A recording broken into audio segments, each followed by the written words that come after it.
We're delighted to welcome to the 14th Jaipur Literature Festival protected by Dettol, straight from Diggi Palace. Today's session is presented by media partner Amar Ujala. It's a pleasure to present today Ghalib, A Wilderness at My Doorstep, Mehr Farooqi in conversation with Rana Safvi. Mehr Farooqi's literary biography Ghalib, A Wilderness at My Doorstep invites the reader to revisit the life and times of the iconic Urdu poet. Beginning with his childhood in Agra and following the evolution of his intriguing practice, his penchant for obscurity and his strong socio-political commentary. The book also explores the insidious impact of European colonialism, particularly with regards to censorship, distribution and consumption of the literature produced in this turbulent time. Ghalib's deliberate choice to compose in Persian as well as Urdu, swinging between the both without obvious explanation, presents a linguistic paradox and his far-sightedness with regards to the presence of language, shattered linguistic and cultural boundaries, along for a more authentic perception of the country's complex state of affairs. Farooqi is the author of The Post-Colonial Mind, Urdu Culture, Islam and Modernity in Muhammad Hassan Askari and the editor of the two-volume work, The Oxford Indian Anthology of Modern Urdu Literature. Historian and author Rana Safvi's recent work includes Shahjahanabad, the living city of Old Delhi, and tales from the Quran and Hadith. In conversation with Safvi, she discusses a fascinating personality whose work has enamored countless imaginations, bringing into light crucial interconnections with the subcontinent's cultural and literary traditions and shedding new light into the rarely understood in its full complexity.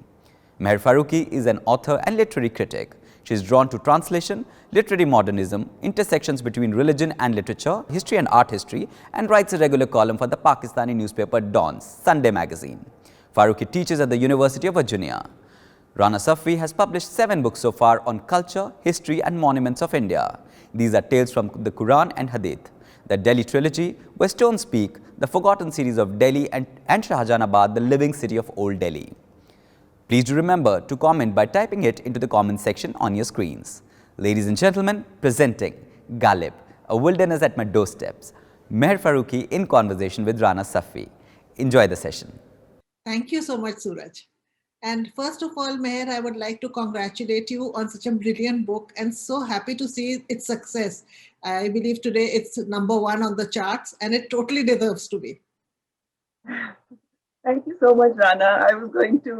That was going to be my line, but you've stolen it. I was going to say that today I got this news that the book is #1 on the bestseller non-fiction list.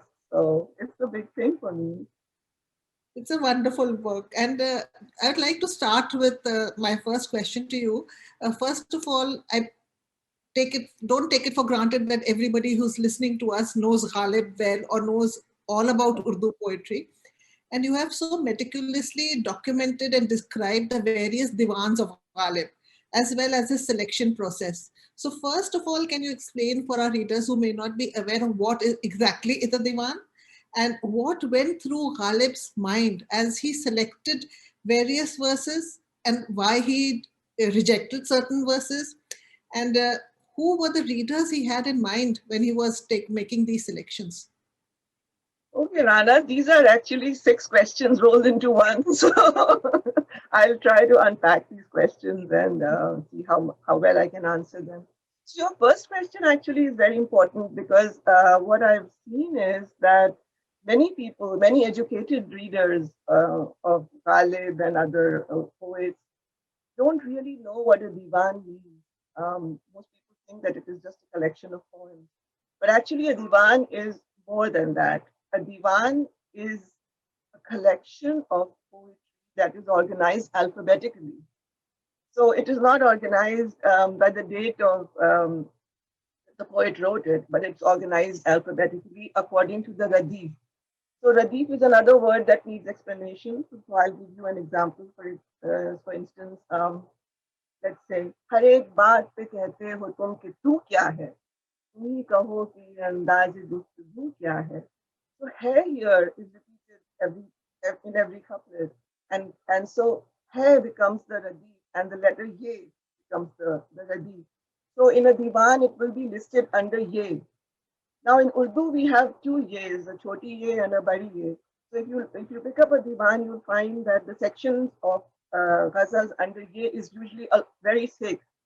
Alif and ye, these are the 2 letters that actually most poets tend to compose in those two letters. And I always carry a small, pocket-sized Diwan-e-Ghalib with me. And I wanted to show you, for example, the letter Ga. There is only one.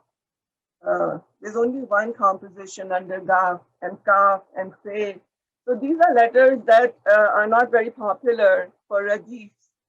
So that's how a divan is put together. So it becomes very important for a poet to be what is called a sahibe divan. That means a poet who has composed poetry in different radifs from the letters of the alphabet. So let's see. Your second question was that what was the process through which Ghalib made his selection, right, for the divan? So it was a very interesting discovery that I made, and which I sort of knew but didn't know so well, which is that there is a section of Ghalib's poetry that he quote unquote rejected, and that is known as Mustarad.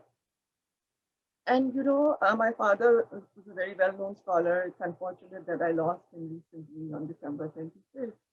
But I must have been 9 or 10 years old when he introduced me to Ghalib, and he gave me a ghazal to memorize.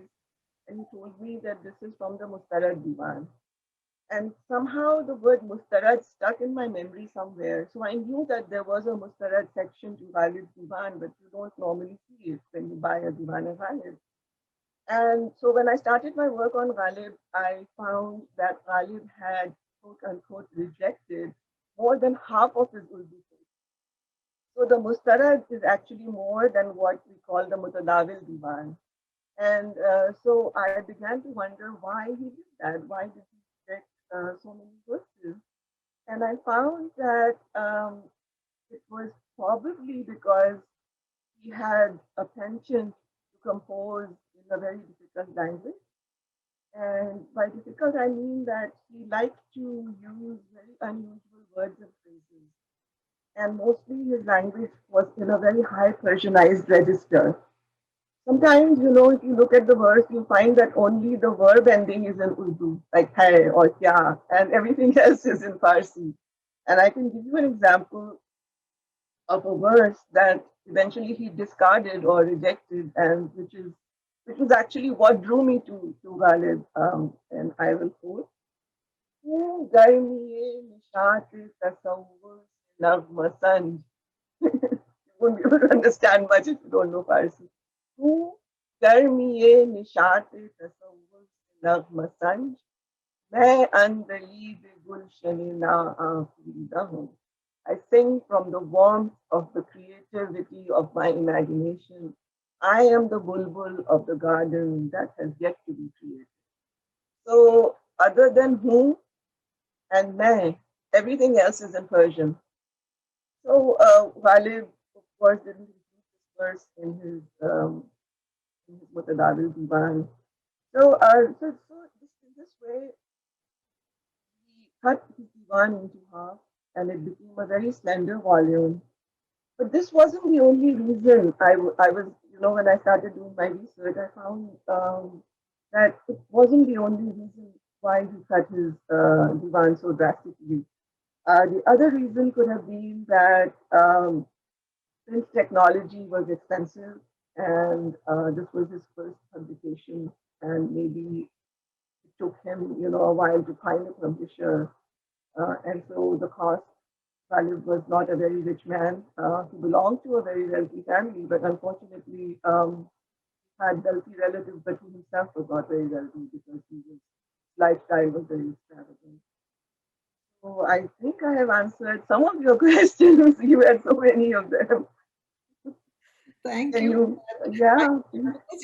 Your book is so detailed about that. And it's the first time that I have read it in such detail of his process of selection.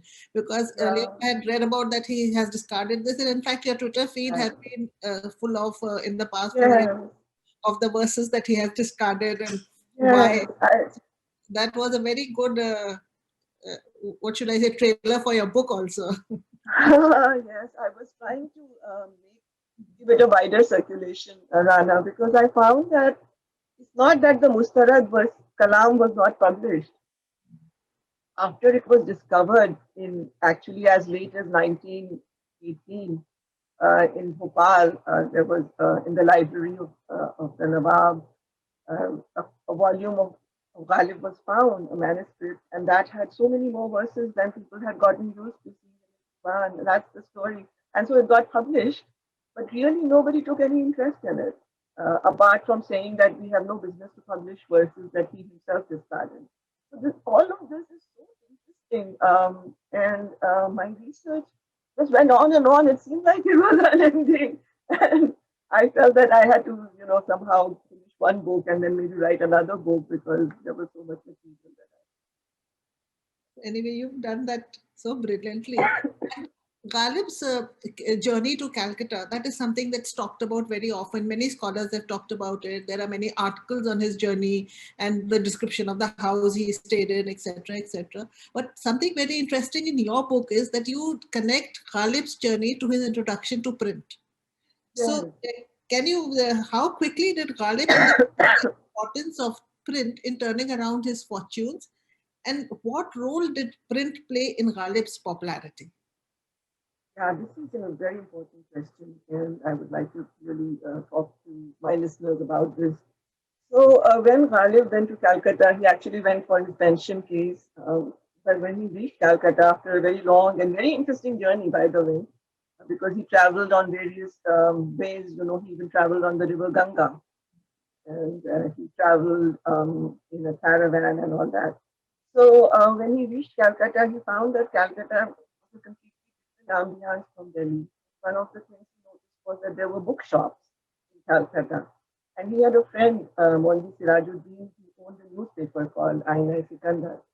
And so his friend asked him to give him some new ghazals for publication in the newspaper. And Khalid realized that that the print media was widespread, and he could get more attention if he was published. So this made him think about the importance of print. And while he was in Calcutta, he made a selection also from his Persian and his Urdu. And by then he had written very little in Persian, so he included all of his Persian. And then he made a selection from his Urdu, and he called that volume Gule Rana. Now many people don't even know about Gule Rana. Gule Rana means rose that is in the two-colored rose. In my book, I also go into a lot of details about the Gule Rana because it is so fascinating. And that's what, drew me to Ghalib as a bilingual poet. Because most of us, we always think of Ghalib and Urdu. We don't think of Ghalib and Farsi. Whereas, his Farsi kalam is 5 times as much as his Urdu. And he wrote so much in Farsi. All of his early life is recorded only in Persian, in letters from Calcutta that he wrote to his friends. It's only when he became very old. And that too tells us a lot about language, Rana.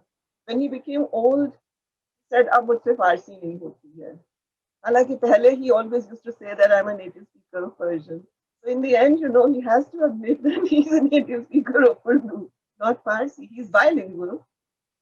But in the end, he started writing more and more letters in Urdu. And of course, when he became associated with Bahadur Shah Zafar's court, he became the Ustad, and he had to write more in Urdu because the court was completely in Urdu by then, and the mushairas gave more importance to it.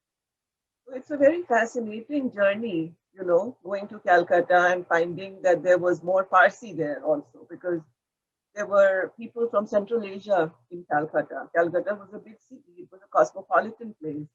So Ghalib attended mushairas that were also in Farsi. And that's when he got into big fights with other poets on his Farsi usage. And those were grudges that he bore for the rest of his life. It was very interesting.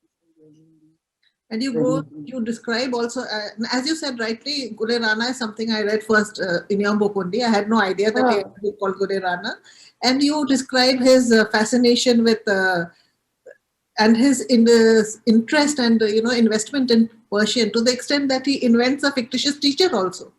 Yeah, he does. Can you just tell us a little bit about that fictitious teacher? Yeah, I'm not entirely sure that it's fictitious. I feel, there's a nagging doubt in my mind that actually he was a real person. but most people say he was fictitious and his name was. So I'll tell you what happened. Ghalib never talked about this teacher until the end of his life. So that is one reason why people think that he invented him. So when he went to Calcutta, there was objection to some of his Persian usages in the Mushaira, and Ghalib was, of course, very angry, and he wrote pamphlets, and he wrote a whole long Masnavi called Ashki Nama, in which he talks about how he's a traveler and he has come from Delhi and now he's a stranger in the city and this is not how you should be welcomed. And then he becomes quite aggressive and he says, he's saying that my Persian is not good and I'm like this and that. And it's a wonderful poem. So when he goes back to Delhi and after 1857, so he is Nazarband almost in his house. He can't go anywhere because the post-mutiny punishments are going on, the aftermath of the revolt. And he has only 2 books in his possession, and one of them is this dictionary by a very famous dictionary maker, but he was an Indian guy. So it's called Mehr Afshan. And he starts going through this dictionary, and then he comes up with a rebuttal to the dictionary called Fateh Burhan, the cutter of the argument. And in this, in order to make his case very strong, he writes an introduction and he says, I learned Persian from this person called Hormuz, who actually converted to Islam, and then his name became Abdul Samad, and I was in Agra at that time when he came, and so for 2 years I learned Farsi from him. And the reason why he sort of brings it up is because he wants to show that his Farsi is very current. Because what happened in India was that after the British colonizers over, migration from Central Asia and Persia became very minimal. So there wasn't an infusion of Persian speakers. And whatever Farsi learning was in India, and it was very huge, it was more of the classical Persian style. And Ghalib always claimed to be more current with his Farsi. So he always said that he was an Ahl Zaban and he was a native speaker of Persian. And to enforce this argument, he said that there was this tutor in Hormuz who came and he taught him Farsi. He was actually Ghalib's language tutor, not his ustad, because Ghalib doesn't have an ustad. That's another very interesting feature about Ghalib, that unlike the tradition, unlike the rawaj of having an ustad, he doesn't have an ustad.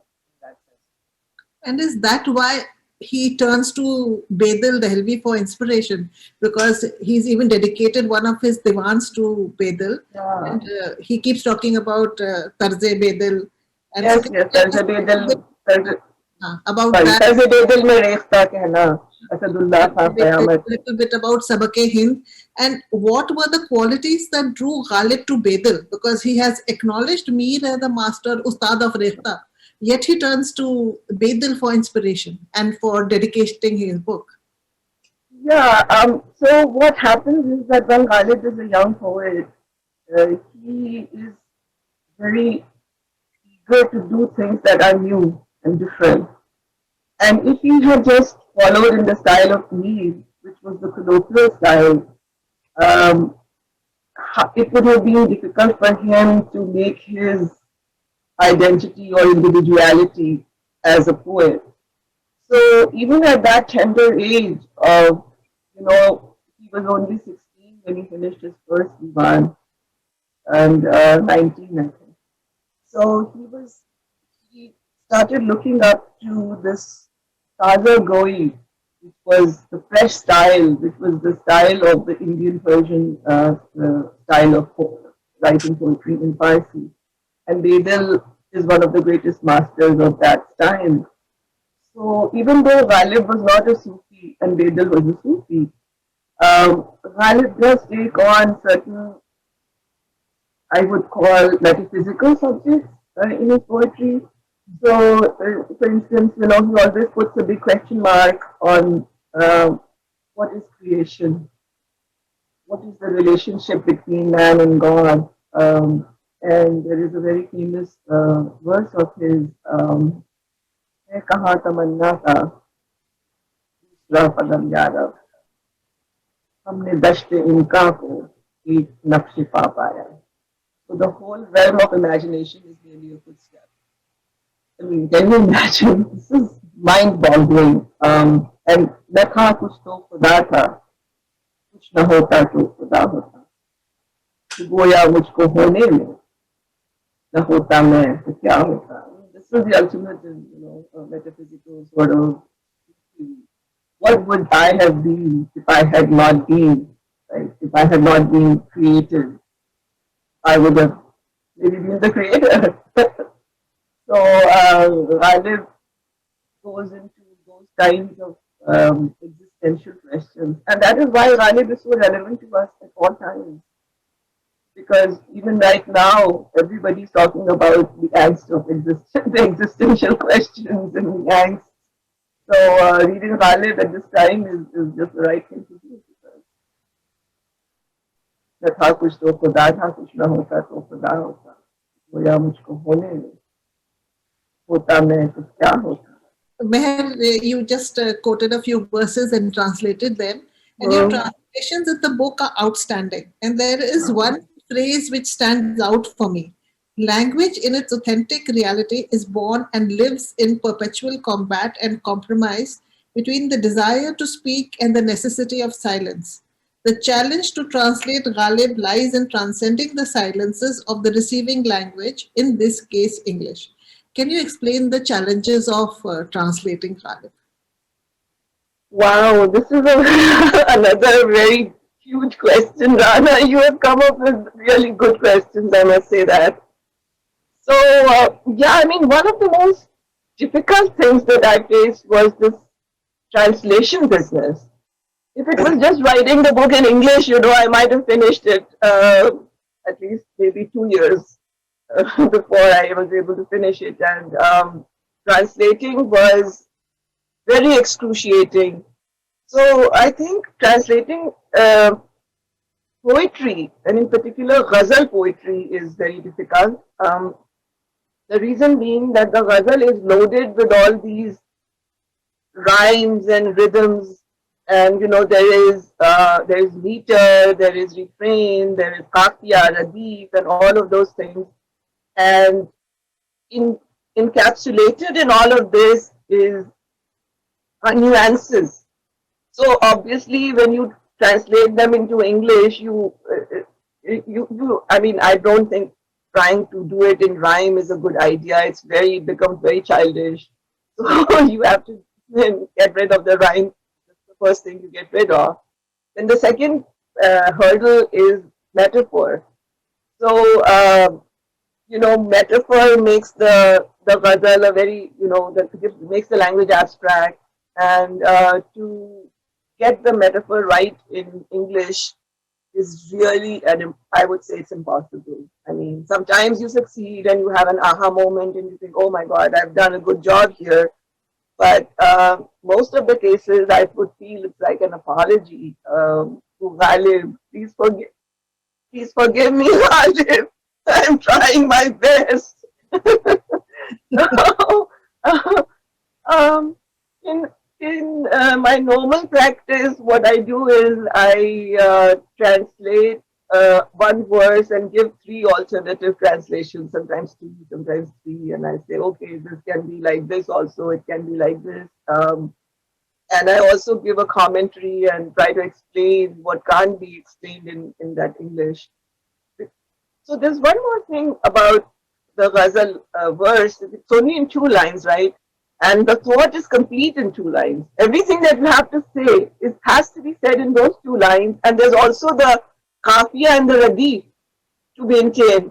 So you are even reduced to fewer words. In such few words, you have to complete the idea. And it's impossible to do that in English in translation. So you have to, there's so many things loaded against you. So sometimes I do, for instance, let me give you an example of a share. दिल नादा तुझे हुआ क्या है, आखिर इस दर्द की दवा क्या है. So in the second line, if you read it in a different way, आखिर इस दर्द की दवा क्या है, Is there a remedy for this? And if you read it, आखिर इस दर्द की दवा क्या है? Is there a remedy for this? In a different tone, then it becomes a statement. And if you read it differently, it becomes a question. So there are many ways of reading also that have to do with how you translate. And honestly, as I said, I'm apologizing to Ghalib all the time for my translations of his poetry. I think his prose translations I seem to do better because his prose is dense, but it is very colorful and it comes across really well in English.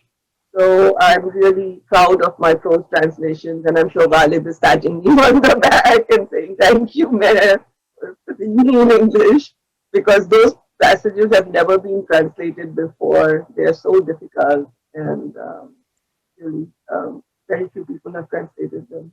So that's going to be my next question, because I quote you again, your beautiful translation of the Debacha of Ghalib's Persian Divan, where you write, God,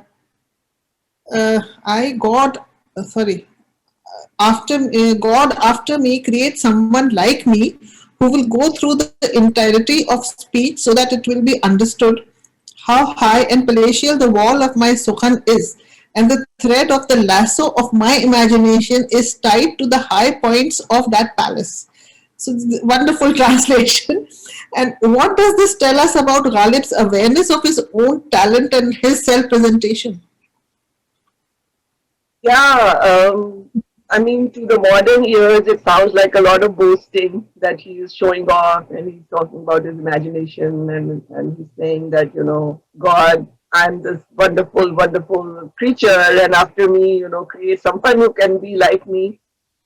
But in those times, I think it wasn't such an unusual thing to do because it was poetry was the highest of all arts, and poetry was a full-time occupation. It wasn't like now, you do poetry as a side thing, right? It's not your bread and butter. So for poets like Ghalib and me, it was their bread and butter. They had patrons, and so they had to write for their patrons, and they were paid for that. So it was a very competitive atmosphere. And then on top of that, there were mushairas, which were more like munaziras. They were competitions. Who did Isne Mushaira Luta? That was the expression, who plundered the Mushaira with wonderful poetry. And Ghalib wasn't very successful actually in the Mushaira circuit because his poetry is very cerebral. So he couldn't make a big success in the Mushaira circuit, but more successful, when you sat down and started reading and rereading him. So anyways, what I was saying was that Ghalib sings his own phrases and he comes across as almost advertising himself. His self-presentation is, some people have called him arrogant also, but I wouldn't say that he's arrogant. I would say that he's just being very practical in his presentation. And in his dibachas, that is in his forewords to his divans, he takes great pains to introduce himself and to talk about some of the issues of politics. Actually, he actually, if you read his dibachas, you can understand his politics and what he has to say about language and regionality and things like that. So I came to the conclusion that if we ask this question, why does a poet write? And try to find answers to that. I mean, one answer is, of course, that there's an urge to express yourself, and you have been gifted with words, and you want to do that. But in a world where it's your bread and butter, and you have to prove yourself, I think one of the things that the poet wants to accomplish is everlasting fame.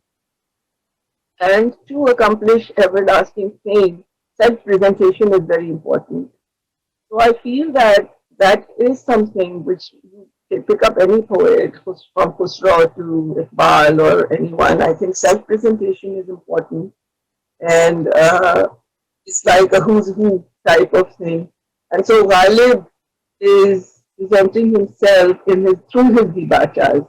You have to read his forewords to his divans because they are important, and in those writings he's telling us what he's trying to do. I hope I've answered your complicated question. Yes, you have.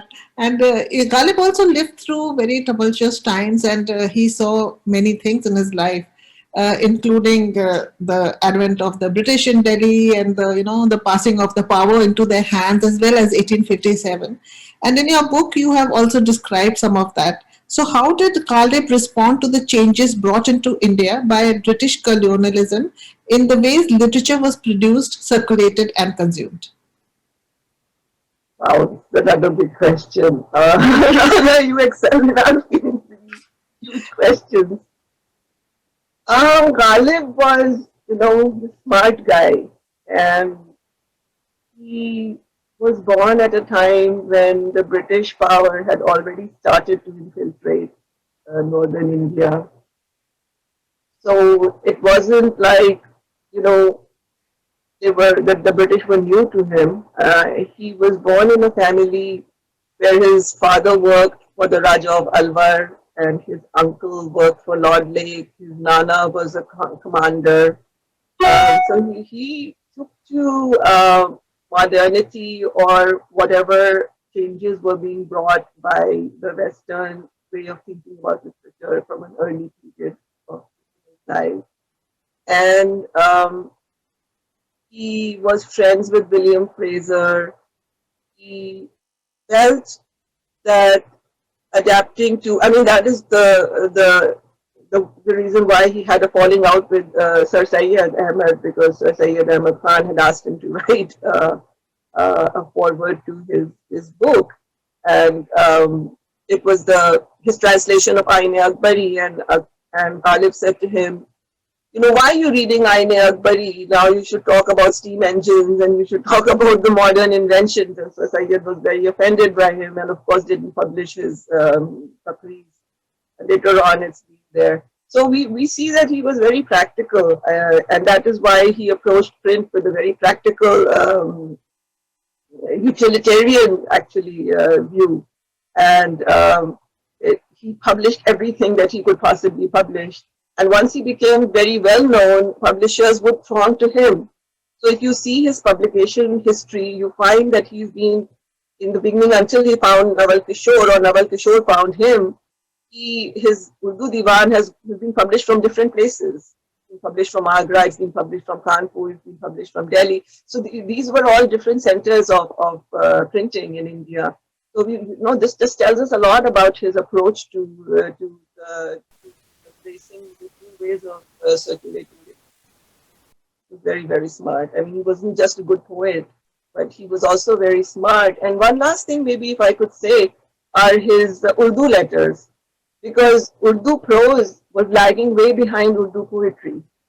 And when Urdu became a language in the school curriculum, when Urdu was being promoted as a modern language, you needed textbooks in Urdu. And Ghalib even was aware of that. So he gave permission for his Urdu letters to be published so that they could become part of the curriculum, so that they could be included in the textbooks.